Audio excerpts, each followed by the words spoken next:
ma fille. Tu dois savoir que, quand une personne est chargée d'une mission, plus elle possède de biens rattachés à cette mission, plus elle peut en communiquer aux autres. Ces biens communiqués deviendront comme une semence pour les personnes qui auront la chance de les recevoir, lesquelles seront propriétaires de la récolte qui s'ensuivra. C'est ce qui est arrivé à Adam qui, en tant que premier homme, fut à la tête de toutes les générations. À ce titre, il devait posséder toutes les semences nécessaires au développement de la vie humaine. On peut dire que tout provient de lui. Il possédait toutes les sciences, les choses que ses descendants allaient réussir à connaître après beaucoup d'efforts. Il les connaissait toutes d'une manière infuse. Il avait la science de toutes les plantes, de toutes les herbes avec leurs vertus particulières, la science de toutes les espèces d'animaux et de la manière de les mettre à profit, la science des arts de la musique, du chant, de l'écriture et de la médecine. Bref, la science de tout. Si les générations ont maîtrisé certaines sciences particulières, Adam les maîtrisait toutes. Vois donc à quel point une personne qui est à la tête d'une mission doit maîtriser tout ce qu'elle aura à communiquer aux autres. Et c'est ton cas, ma fille. Puisque je t'ai placé à la tête d'une mission spéciale, qui est plus que celle d'Adam. Il ne s'agit pas ici d'une science humaine, mais de la science des sciences, celle de ma volonté, une science toute céleste. Je veux que tu possèdes toutes les semences que comporte ma volonté. Plus tu agiras en ma volonté, plus tu acquerras de connaissances sur elle, plus tu ajouteras des rayons à son soleil. Ainsi, dans une grande lumière, ma volonté se diffusera pour le bien des générations, afin que les âmes connaissent avec plus de clarté les biens qu'elle contient et les grands avantages qu'elles auront à vivre en elle. Ce sera comme pour le soleil naturel qui, parce qu'il possède une grande surabondance de lumière, peut facilement prendre toute la terre sous sa tutelle, la réchauffer, l'illuminer et la féconder. De sorte que tout, certains plus, certains moins puissent jouir de ses bienfaits. Si le soleil était pauvre en lumière, il n'arriverait pas à éclairer toute la terre. Au mieux, il en atteindrait certaines parties gravitant plus près de lui. Si, pour le bien des générations, j'ai donné au soleil naturel une lumière surabondante, je veux bien plus encore faire ainsi pour le soleil de ma volonté afin qu'il puisse fortement illuminer les âmes, les réchauffer et leur apporter la semence féconde de la sainteté divine. Tout comme j'ai choisi Adam pour être à la tête des générations humaines et que j'ai choisi dans le ciel un point où fixer le soleil qui illumine la terre. Je t'ai choisi pour être au centre du soleil de ma volonté. Ce soleil doit posséder une quantité de lumière, telle que tous puissent en être illuminés et se l'approprier. C'est pourquoi tes actes dans ma volonté sont si nécessaires, ainsi que toutes les connaissances que je te donne. C'est la manière de faire habituelle de la sagesse éternelle que de mettre à contribution les actes des créatures, afin de compléter le bien dont je veux les combler. Il en fut ainsi concevant la rédemption du genre humain. Une période de 4000 ans a été nécessaire pour que les actes préparatoires que les créatures avaient à poser aient été accomplis. les patriarches, les prophètes, ainsi que tout le bien qui s'est fait dans l'Ancien Testament ont été mis à contribution pour ouvrir la voie à l'accomplissement de la rédemption. Cependant, il fallait plus encore, aussi bons et saints qu'étaient ces actes, le mur très élevé du péché originel maintenait toujours la coupure entre les créatures et Dieu. La venue d'une vierge était nécessaire. Une vierge conçue sans la faute originelle, innocente, sainte, enrichie par Dieu de toute grâce, et qui a su faire sien tous les actes saints réalisés pendant les 4000 ans. Elle couvrit ces actes de son innocence, de sa sainteté et de sa pureté, de sorte que la divinité les vit comme à travers ceux de cette innocente et sainte créature qui, non seulement embrassa tous les actes des anciens, mais les surpassa tous. C'est ainsi qu'elle obtint la descente sur la terre du Verbe si longuement attendu. Ce qu'il advint des actes réalisés par les justes de l'Ancien Testament peut être comparé à la situation d'une personne qui possède beaucoup de pièces d'or et d'argent, mais sans que l'effigie du roi ne soit imprimée dessus. Bien qu'en soi ces pièces ont de la valeur, elles ne peuvent être considérées comme de la monnaie valable dans le royaume. Si, cependant, le roi acquiert ces pièces et y imprime son effigie, elles se transforment en monnaie légale. C'est ainsi que fit la Vierge. Elle imprima sur les actes de l'Ancien Testament son innocence, sa sainteté et la divine volonté qui était en sa possession. Elle présenta ses actes transformés à la divinité. Elle obtint ainsi que le Rédempteur descende sur la terre. Cependant, pour que ces actes aient valeur de monnaie pour permettre d'entrer au ciel, non seulement le sceau de la sainteté, de l'innocence et de la divine volonté devait y être apposé, mais aussi le sceau de l'opération du Verbe lui-même. Les actes de la Vierge ont été suffisants pour me faire descendre parmi les créatures. Mon opération divine était nécessaire pour permettre aux créatures de monter au ciel. C'est ainsi que j'ai fait mien tous les actes saints réalisés par les créatures. De la première à être venue sur la terre à la demière à y venir, et j'ai placé sur eux mon sceau, lequel est constitué de mes souffrances inouïes et de mon sang versé.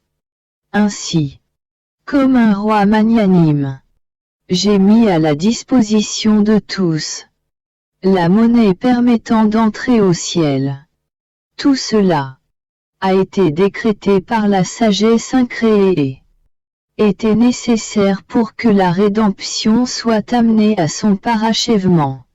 Ma fille, il doit en être pour ma volonté ce qu'il en fut pour la rédemption, afin que ma volonté soit connue par les créatures et puisse devenir leur principe de vie.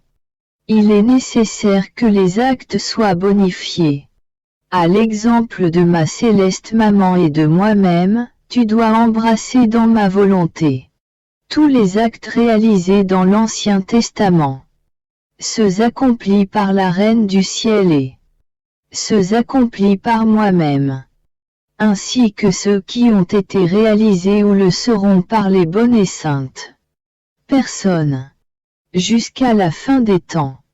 Sur tous ces actes, tu mettras ton sceau d'amour, de bénédictions et d'adoration, bonifié par la sainteté et la puissance de ma volonté. Rien ne doit échapper. Ma volonté embrasse tout, tu dois embrasser tout toi aussi. Point. Je me sentais totalement immergé dans la mer immense de la divine volonté. J'aurais voulu, comme mon aimable Jésus me l'a dit, ne rien laisser échapper de tous ces actes passés, présents et futurs, qui sont pour lui un acte simple, et rester toujours en cette divine volonté, pour lui prodiguer sans cesse des actes d'amour et de remerciement. J'aurais tout au moins voulu dresser une longue liste de ces actes, pour me stimuler à l'admiration et à la louange, et pour m'aider à me maintenir toujours en elle. Mais, à cause de ma petitesse, je ne savais pas par où commencer, étant donné qu'elle est partout et toujours en train de faire des actes surprenants, tant dans les grandes choses que dans les petites. Pendant que je pensais à cela, mon doux Jésus sortit de mon intérieur. Il me dit: Fille de ma sainte volonté, quand on est une enfant, on doit savoir ce que fait son Père et tout ce qu'il possède, et pouvoir lui dire: ce qui est à toi est à moi.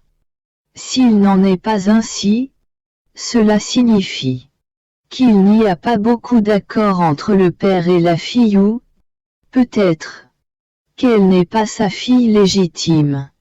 Si tu es une vraie fille de ma volonté, tu dois savoir tout ce que ma volonté fait et tous les biens qu'elle possède. Vivre dans ma volonté, c'est tenir compagnie à tous ces actes. Ma volonté ne veut pas être isolée dans la création, mais veut être toujours en compagnie des créatures. Elle aime tellement les créatures que, pour elle, elle maintient l'ordre partout dans la création et se fait vie pour chacune des choses créées. Quand elle trouve une âme qui lui tient compagnie dans ses actes au sein de la création, elle déborde de joie et elle voit en cette âme une créature qu'elle aime et par laquelle elle est aimée, une créature à qui faire connaître ses secrets, lesquels elle imprime en caractère lumineux dans son âme.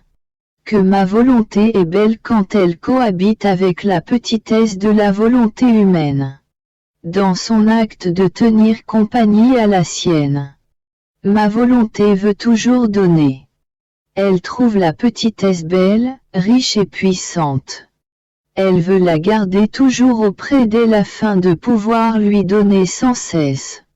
Il n'y a rien de plus beau, de plus gracieux et de plus surprenant que de voir une âme qui tient compagnie aux actes de la volonté de son Créateur. Entre cette âme et le Créateur, il y a une rivalité, un amour réciproque, un mouvement continuel de don et de réception. Oh! Si tu savais comme tu es riche, autant tu connais de choses sur ma volonté, autant tu possèdes de biens. Et si tu essaies de compter ces biens, tu ne peux pas y arriver et tu te noies en eux. Sois attentive aux actes de ma volonté si tu veux toujours leur tenir compagnie. Je me fusionnais dans la sainte divine volonté selon ma manière habituelle. J'essayais d'amener toutes les choses créées sur mes genoux et de placer sur chacune un je t'aime, un je te remercie, un je t'adore et un je te bénis, de manière à tenir compagnie à la divine volonté qui, avec tant d'amour, se trouve partout dans la création. Pendant que je faisais cela, une pensée me vint. Qu'est-ce que reçoit l'âme qui vit dans la divine volonté? Sortant de mon intérieur, mon adorable Jésus me serra fortement sur lui et il me dit, « Ma fille, tu veux savoir ce que reçoit l'âme qui vit dans ma volonté. Elle reçoit que ma volonté s'unit à la sienne en lui accordant l'égalité entre nos deux volontés. Ma volonté, étant sainte, pure et lumière, veut que cette âme lui devienne égale en sainteté, en pureté et en lumière. Et parce que son désir est de vivre dans ma volonté, mon désir est de donner à sa volonté une parfaite ressemblance à la mienne. C'est pour cette raison que je te veux avec ma volonté partout où elle opère afin qu'elle puisse sans cesse te faire bénéficier de ses actes. En entendant cela, je dis à Jésus: Mon amour, ta volonté est partout, ainsi, tous vivent en elle. Pourtant, tous n'ont pas de cette ressemblance. Jésus reprit immédiatement: Il est vrai que tous vivent dans ma volonté, puisque celle-ci est partout.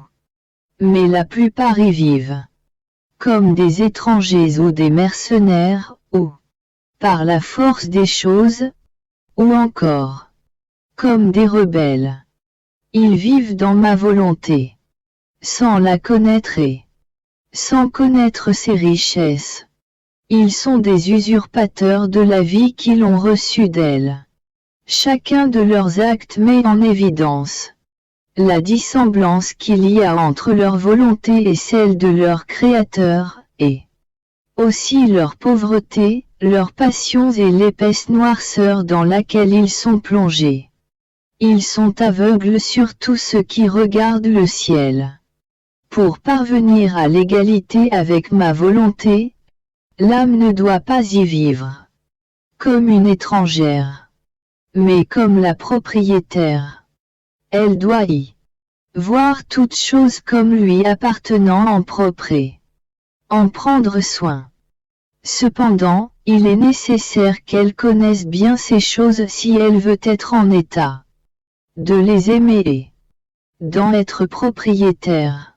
Aussi belle et bonne que soit une chose, si elle ne nous appartient pas totalement, on ne peut l'aimer vraiment et lui accorder toute l'attention qu'elle mérite. On la regarde avec indifférence et sans s'y attacher. Par contre, si la chose devient notre propriété, on la regarde avec attention. On l'aime et on va jusqu'à s'en faire une idole. Il en est ainsi non pas parce que la chose a changé ou est devenue plus belle, mais parce que c'est la personne qui a changé à la suite de l'acquisition de cette chose comme sa propriété exclusive. C'est ce qui arrive à l'âme qui vit dans ma volonté. Elle perçoit ma volonté comme étant sienne. Elle ressent son aura céleste. Elle perçoit sa ressemblance avec celui qui l'a créée.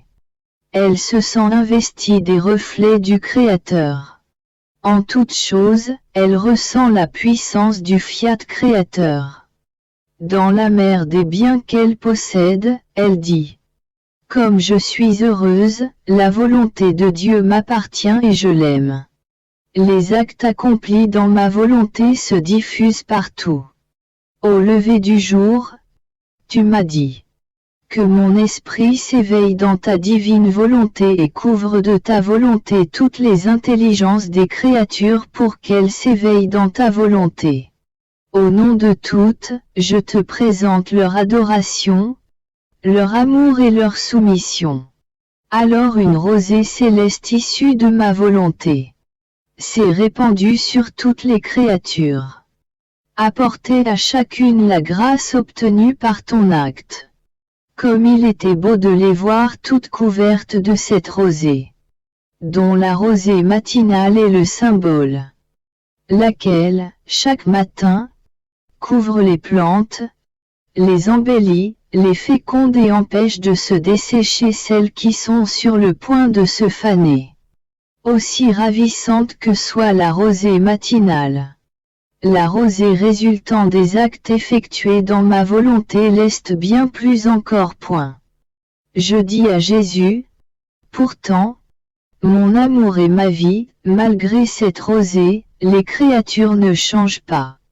Il reprit: Si la rosée matinale est si bienfaisante, à moins qu'elle ne tombe sur du bois sec ou sur quelque chose qui n'a pas de vie, la rosée de ma volonté est encore bien plus bienfaisante.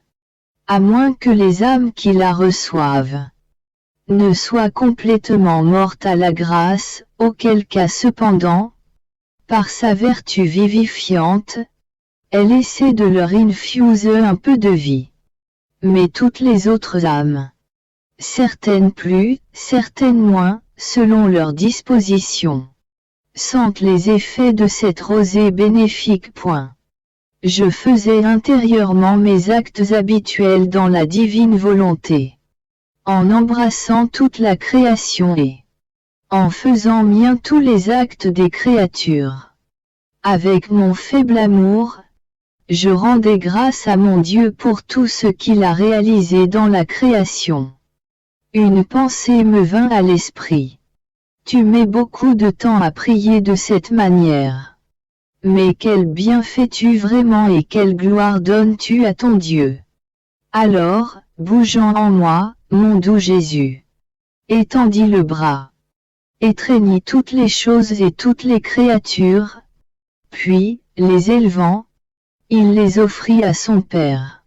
Ensuite, il me dit: Ma fille, une personne qui vit véritablement dans ma volonté a dans le tréfonds de son âme toutes les créatures et toutes les choses. En effet, par sa vie dans ma volonté, elle possède tout ce que ma volonté a fait et fera et elle aime comme j'aime. Par conséquent, je trouve en elle les cieux étoilés, le soleil éblouissant, les vastes mers, les prairies fleuries, etc. Et il est juste que, circulant au sein de toutes ces choses, elle dépose sur chacune un baiser et y estampille un « Je t'aime » à l'adresse de celui qui les a créées avec tant d'amour et en si grande surabondance. Et comme la véritable vie dans ma volonté embrasse tout, il y a, en cette personne, le saint Adam dans l'état où il est sorti de mes mains créatrices, et l'Adam coupable, humilié et en larmes. Ainsi, la personne qui vit dans ma volonté est liée à Adam dans son état de sainteté et, se joignant à ses actes innocents et saints, elle peut me rendre gloire et faire sourire de nouveau toute la création. D'autre part, partageant ses pleurs, elle peut s'affliger avec lui de ce fiat rejeté qui a entraîné tant de ruines. En la personne qui vit dans ma volonté se trouvent aussi les prophètes, les patriarches et les saints-pères avec tous leurs actes, eux qui ont tant soupiré après la venue du Rédempteur. Dans ma volonté, cette personne peut s'associer à leurs soupirs. Il se trouve aussi en elle mon inséparable mère et ma propre personne, avec tous leurs actes, desquels ont découlé tant de prodiges. En somme, je veux qu'elle participe à toutes mes choses, passées, présentes et futures. Il est juste et nécessaire que toutes ces choses soient inséparables d'elle. Si je ne les trouve pas en elle, c'est qu'elle ne vit pas totalement dans ma volonté et qu'elle ne peut me donner des retours d'amour pour tout ce qui m'appartient. Ne l'ai-je pas créée pour qu'elle soit un petit monde et un petit Dieu? Voilà pourquoi je ne cesse de te répéter que la vie dans ma volonté n'est pas encore connue. Je t'enseigne tant de choses, et j'agrandis ta capacité pour que tous mes biens puissent entrer en toi. Je veux des retours d'amour pour tout ce qui provient de moi. Je ne peux tolérer qu'une personne qui vit dans ma volonté ne connaisse pas toutes mes choses, ne les aime pas et ne les possède pas. Autrement, comment pourrait-on parler du grand prodige de la vie dans ma volonté? Ensuite, mon doux Jésus devint silencieux. Je commençai à déambuler dans la divine volonté.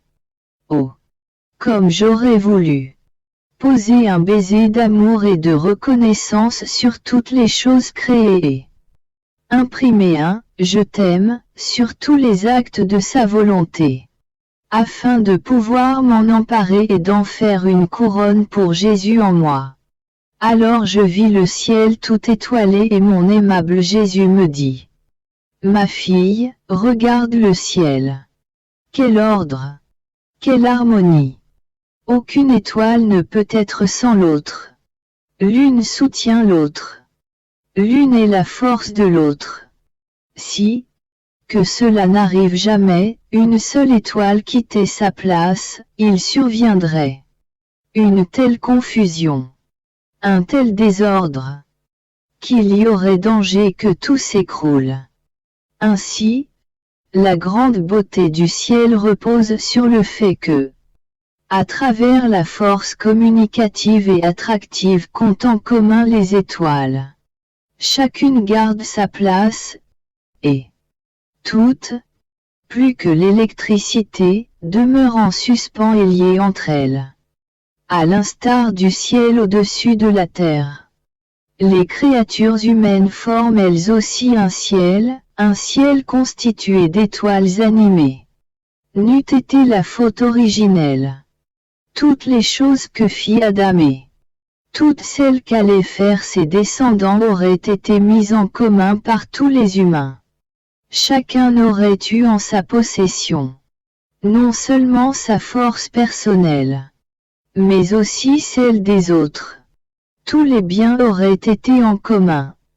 À l'instar de ce que fait l'électricité, ma volonté aurait tenu tous les humains ensemble et leur aurait procuré tout ce qui est bon et sain.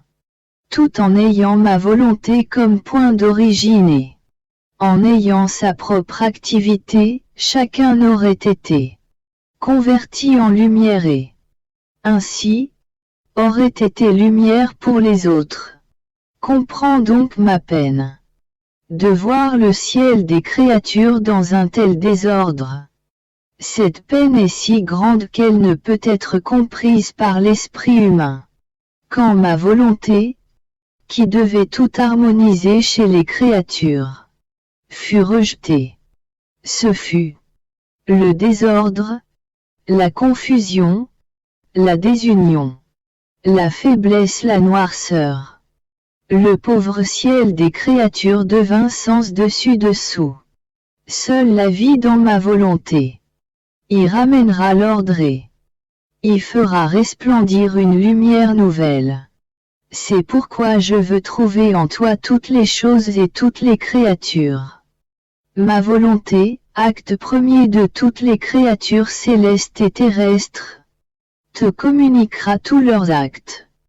Tu deviendras lié à elles et elles à toi. Sois très attentive, car je veux te donner la plus grande chose qui soit. Mais je veux de toi de grandes choses et la plus haute attention. Qui donne beaucoup attend beaucoup. Point. Je pensais aux larmes que bébé Jésus a versées à sa naissance et je me disais, comme ces larmes devaient être amères, comme elles ont dû soit geler, soit brûler ce tendre visage. En fait, selon ce que je sais, les larmes ont deux effets possibles. Si elles sont causées par de l'amour, elles sont brûlantes et provoquent des sanglots. Si elles sont causées par du chagrin, elles sont froides et provoquent des frissons. Chez mon royal petit bébé, il y avait un amour infini et un chagrin sans limite. Ses pleurs ont donc dû lui être très pénibles. Pendant que j'entretenais cette pensée, mon doux Jésus bougea en moi et me montra son visage tout baigné de larmes. Ses larmes coulaient abondamment, au point de mouiller sa poitrine et ses mains. Il soupira et me dit: Ma fille, mes pleurs ont commencé dès ma conception dans le sein de ma céleste maman et se sont poursuivis jusqu'à mon dernier souffle sur la croix. La volonté de mon Père céleste me chargea du devoir des larmes. De mes yeux devaient couler autant de larmes que des yeux de toutes les créatures ensemble. Tout comme j'avais conçu toutes leurs âmes, je devais verser toutes leurs larmes. Tu peux donc comprendre à quel point j'ai eu à pleurer. à cause de leurs passions, afin que ces passions soient éteintes. Ils ont versé les larmes qui sont nécessaires après le péché pour insuffler en elles le regret de m'avoir offensé, la conviction qu'elles ont mal agi, et la volonté de ne plus pécher. Ils ont versé des larmes pour les inciter à compatir aux souffrances de ma passion. Ils ont versé d'abondantes larmes d'amour pour les stimuler à m'aimer. Ce que je viens de te dire suffit pour que tu comprennes bien qu'il n'est aucune larme versée par les créatures que je n'ai versée moi-même. Personne n'était au courant de toutes ces larmes secrètes versées de mes yeux. Combien de fois, même quand j'étais enfant, je me suis envolé de la terre vers le ciel, où j'ai posé ma petite tête sur les genoux de mon céleste Père et je lui ai dit en sanglotant, « Mon Père, tu vois, je suis allé sur la terre pour pleurer et souffrir comme mes frères qui naissent, vivent, meurent en pleurant. Je les aime tellement que je veux que toutes leurs larmes passent par mes yeux. Je ne veux en laisser aucune m'échapper, afin de les transformer toutes en larmes d'amour, de peine, de victoire, de sanctification et de divinisation. Combien de fois ma chère mère a eu le cœur transpercé en me voyant pleurer ainsi. Elle joignait ses pleurs aux miens et nous pleurions ensemble. Parfois, j'étais obligé de me cacher pour donner libre cours à mes larmes, en évitant ainsi de percer son cœur maternel et innocent. Parfois, j'attendais que ma céleste maman soit occupée à des travaux domestiques pour donner libre cours à mes larmes. À la suite de ces propos de Jésus, je lui ai dit, « Ainsi donc, mon amour, tes yeux ont versé mes larmes personnelles, et aussi celles de notre premier père Adam. Je veux que tu verses ces larmes sur mon âme, afin de me donner la grâce de non seulement accomplir ta très sainte volonté, mais de la posséder comme ma propre volonté. » Alors il acquiesça de la tête. Des larmes coulèrent de son visage sur ma pauvre âme.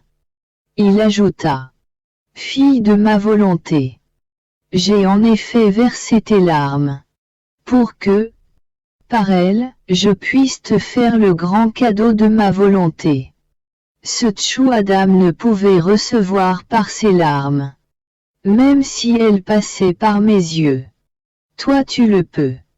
Avant de pécher, Adam possédait ma volonté, et de ce fait, il croissait magnifiquement dans la ressemblance avec son Créateur, à tel point que tout dans le ciel en était ravi et se sentait honoré de le servir. Par son péché, il perdit la possession de ma volonté. Bien qu'il pleura beaucoup sa faute, ne pécha plus, et put encore accomplir ma volonté. Il ne pouvait plus la posséder, car la greffe qui le reliait à Dieu était brisée. Cette greffe fut refaite par moi, le Verbe éternel, après 4000 ans. À ce moment, Adam avait déjà franchi le seuil de l'éternité. Cependant, en dépit de cette greffe divine refaite au milieu de temps, de larmes, de gémissements et de souffrances, combien se contente de la situation d'Adam après sa chute.